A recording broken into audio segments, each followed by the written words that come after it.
sommes plus que heureux de partager avec vous nos réflexions du moment. Et nous vous remercions de nous donner l'opportunité de nous adresser aux Maliens. Et tout cela rentre dans le cadre de notre Dantigani Barrow.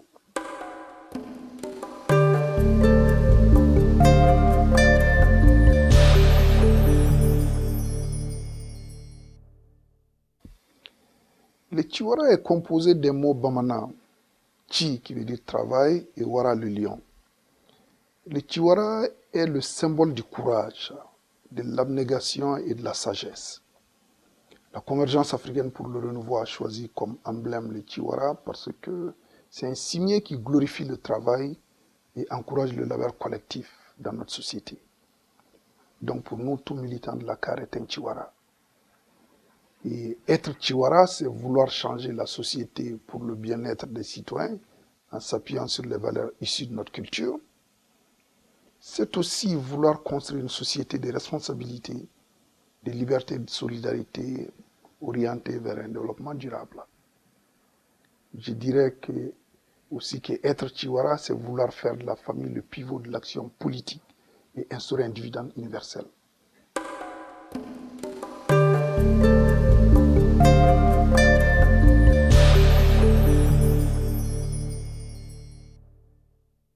Les valeurs de la Convergence africaine pour le renouveau sont celles de la République. Au Mali, on parle d'un peuple, un but, une foi. À la CAR, nous disons l'allégeance à l'action collective, qui est une foi, d'une nation unie, un peuple, pour la construction nationale, donc un but. Nous adhérons au principe du gouvernement du peuple par le peuple et pour le peuple. Nous affirmons deux principes pour restaurer la confiance des Maliens dans l'action publique. Écouter les citoyens, agir avec eux et pour eux. D'où notre Dantigani Barrow.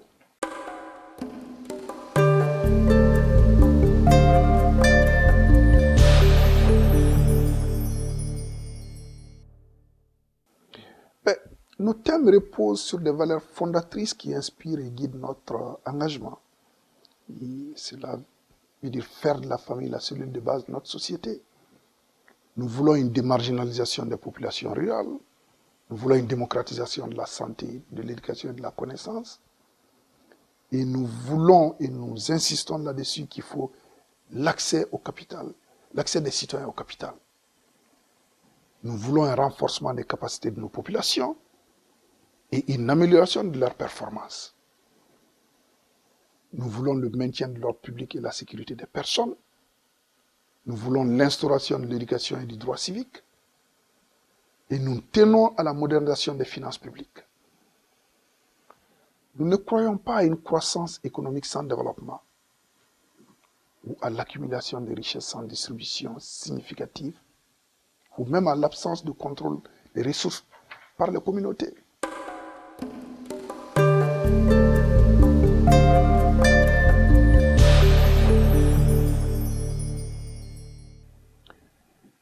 Nous saluons et même célébrons l'effort et les principes qui ont animé nos prédécesseurs, qui d'ailleurs, on retrouve cela notamment dans la pensée sociale malienne, et qui révèlent à nouveau toute leur pertinence dans les temps de mutation profonde que nous traversons. De toute façon, notre cause transcende la politique à l'ancienne. Notre volonté est avant tout de nous mettre au service du peuple malien, puis veiller à la prospérité de chaque citoyen. Notre objectif est de veiller au dialogue entre les Maliens sur les questions qui ont trait aux difficultés de leur vie quotidienne et leur proposer des solutions concrètes. Si nous n'atteignons pas ces objectifs, notre mission aura été vaine. Parce que pour nous, au-delà des clivages politiques du passé, c'est vers l'avenir qu'il importe que nous tournions ensemble.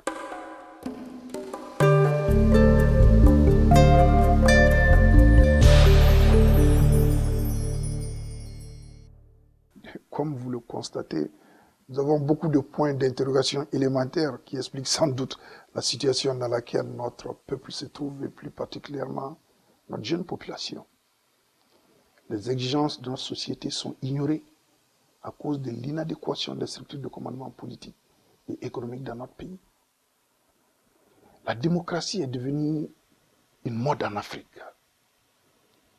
Les Africains ont fait de la démocratie une moquerie avec l'aide de ceux qui doivent défendre les valeurs de cette même démocratie. Nous ne devons point suivre cette mode à la moitié vue. Nous devons plutôt adapter les valeurs universelles de la démocratie à nos valeurs, aux composants de notre culture, à notre identité. Nous devons inventer nos propres traditions démocratiques comme le Japon, les États-Unis et l'Inde l'ont fait. Nous ne devons point rester dans les normes définies par d'autres. Redéfinissons la démocratie tout en évitant les erreurs du passé. Nous devons affirmer notre identité à travers nos politiques de gouvernance. Des politiques de gouvernance qui permettront à nos peuples de se retrouver, de se sentir des vrais citoyens. Cela nous permettra de bâtir des institutions solides qui mettront en avant notre identité commune afin de consolider davantage notre nation.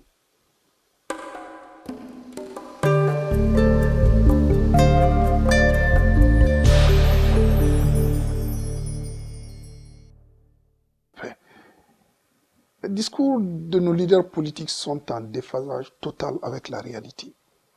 Et d'ailleurs, les citoyens ne les écoutent que d'une oreille désabusée. Nos millionnaires de fonctionnaires politiciens sont incapables de dire quel avenir ils préparent pour notre jeunesse. Incapables de définir les grandes lignes de ce qu'ils voudraient voir leur pays être dans 5 ans, voire un quart de siècle, que ce soit en matière d'éducation, de santé, d'agriculture, d'infrastructure et tant d'autres domaines essentiels. Nos députés, qui sont nos élus, se montrent chaque jour incompétents et arrogants. Ils se comportent comme des braconniers, ne cachant même plus leur soif immodérée de l'argent ou pour les pillages des deniers publics. Cependant, nous avons constaté qu'ils savent formuler des lois qui n'ont rien à voir avec notre société, comme le soi-disant code de la famille. Les Maliens ne peuvent se contenter indéfiniment de promesses vides sans lendemain. Après 50 ans d'indépendance, notre pays tarde à afficher les progrès réalisés en un demi-siècle. Il y a donc urgence à mener un travail stratégique pour recréer l'espoir et préparer les fondations d'un futur prospère. Notre pays ne peut plus continuer à se contenter de voguer au gré des crises.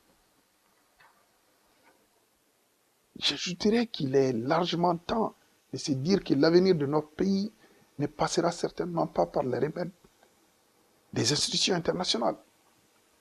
Il ne passera sans doute non plus par la copie de modèles de politique de gouvernance non adaptés.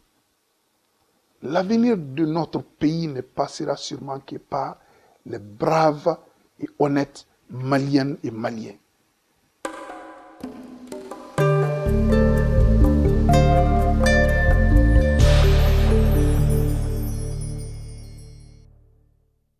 Et comme vous le savez, toute action de la CAR est étroitement liée à l'authenticité malienne, aux composants de notre culture, à notre identité. Ces éléments essentiels de la personnalité malienne constituent les fondements de la définition de notre projet de société, d'où notre principe d'identité Baro, qui est une concertation et conversation avec les Maliens. Nous avons adopté cette démarche de concertation et d'écoute avec toutes les forces vives de la nation, en l'occurrence les chefs religieux, les chefs coutumiers, les grandes familles, les collectivités locales et les organisations de société civile, mais aussi les citoyens avisés ayant à cœur de s'impliquer dans l'action du développement. Nous affirmons 2 principes pour restaurer la confiance des Maliens dans l'action publique. Écouter les citoyens, agir avec eux et pour eux. L'intérêt général doit s'imposer par la participation citoyenne et la mobilisation de tous. Nous voulons une citoyenneté étendue à tous les échelons de nos institutions et de l'organisation économique, ainsi d'ailleurs que dans tous les secteurs de la vie publique. pour la CAR. Dantigani Barrow est un principe efficace qui fait du citoyen à la base une force de proposition aux prises de décision en vue de son épanouissement socio-économique. Toute politique de gouvernance désignée pour promouvoir le développement d'une nation sera vouée à l'échec si elle ne tient pas compte des préoccupations du peuple comme composante intégrale. Nous sommes convaincus que nul ne doit agir au nom des populations avant de connaître leurs préoccupations et les solutions qu'elles préconisent comme remède. C'est pourquoi Dantigani Barrow est un principe d'importance majeure qui affecte toutes les actions de notre parti politique. La démocratie participative, évidemment, et effective étant l'objectif essentiel de la CAR dans son ensemble, Dantigani Barrow doit alors s'appliquer à toutes les activités individuelles ou organisées qui contribuent à déterminer les préoccupations des Maliens et exigent la prise en charge des aspirations réelles. Même nos forums appelés Atli Djarabo sont basés sur le principe de Dantigani Barrow.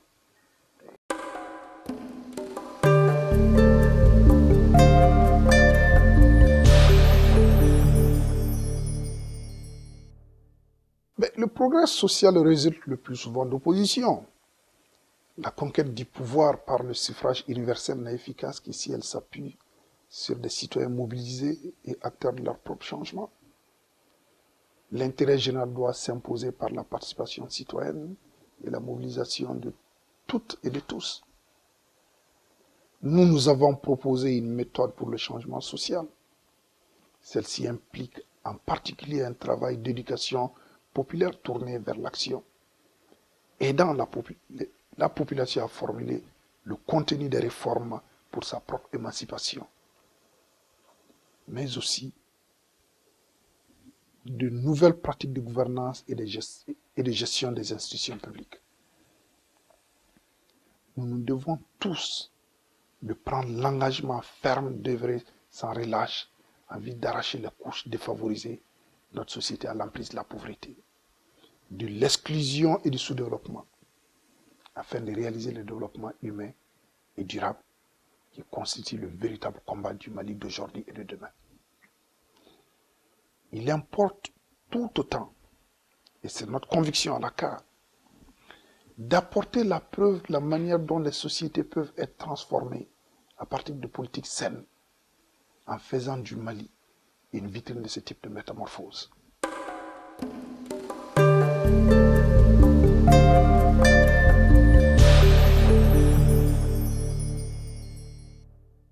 Une fois de plus, nous vous remercions de nous avoir donné l'opportunité de nous adresser à nos compatriotes.